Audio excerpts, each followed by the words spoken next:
Hey, so today we're going to be talking about the theater of the oppressed, which is a form of theater that uses it as a tool for transformation. So you may be wondering, how can theater be used as a tool? Well, before I explain to you, let me give you some brief background knowledge. So this form was developed in 1960, sometime in the 1960s, by Augusto Boal. So the method was designed to empower people and encourage them to promote change in their communities through interactive theater. So this started in Brazil by Augusto, and it has spread globally, including the U.S. A few places you can find it are New York, Omaha, and then also locally, just, not on as big of a scale as it will be in those bigger cities. But anyways, today we're going to look at a few examples of theater of the oppressed. So the first one is newspaper theater. So newspaper theater is when actors are acting out a news article or just, some type of news that's going on in the world today. And then spectators, or I like to say spect-actors, watch them and they kind of intervene just to change, how the scene goes. And then once they're done, the whole group will discuss and relate the acting to the real world news situation that's going on. And it's just a good way to see new perspectives and just, understand other people's opinions on, today's news topics and other stuff like that.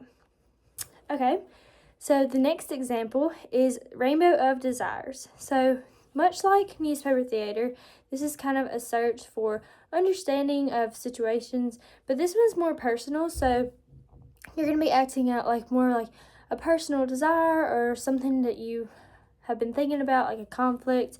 And so the scene begins, and it's crucial to the success of the show, or intervention, for lack of better words, that participants will interact in order to gain clarity and actually be able to find a resolution if it's a conflict, or just to see a new perspective with the situation that they're trying to work through this form of theater. So the third and final example is invisible theater.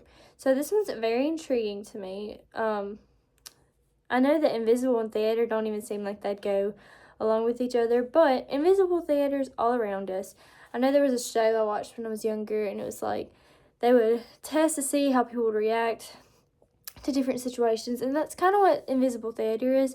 So suppose you're sitting on a bus or something, and someone makes a rude comment to someone else. They kind of see if you are going to intervene, and then you do intervene. Well, after you talk it out, they'll be like, okay, by the way, this was just us acting, but thank you for intervening. It just is kind of a way to see how people react to different stuff, whether it's racist comment, sexist comment, just all different sorts of things. But it's a great way of exposing real world issues and kind of opening people up to, these things are real.